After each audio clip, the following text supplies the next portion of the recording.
மா தலையை பிச்சை போடுங்கம்மா. சாப்பிட்டு 2 நாள் ஆகுதுமா. பார்க்கவே பாவமா இருக்கு. சே, கடவுளை பத்தியா திருட்டு பாவெல்லாம் கண்ணை கொடுத்துட்றான். இந்த மாதிரி சின்ன சின்ன பசங்க கண்ணெல்லாம் எடுத்துறான்னு. இந்த தம்பிக்கு ஏதாவது பண்ணி ஆகணுமே. இதான் காசு இருக்கு. ஐயோ, வீடியோ காசு இல்லையா? சரி, ஒரு வருஷத்துக்கு என்ன போட்ட காசு இல்லையா?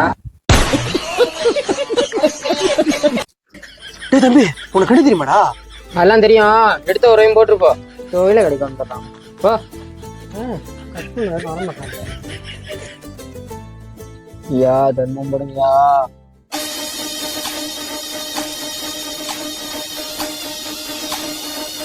வேற அப்படி பார்த்துக்கிறான். காசு விடனா மாட்டானா?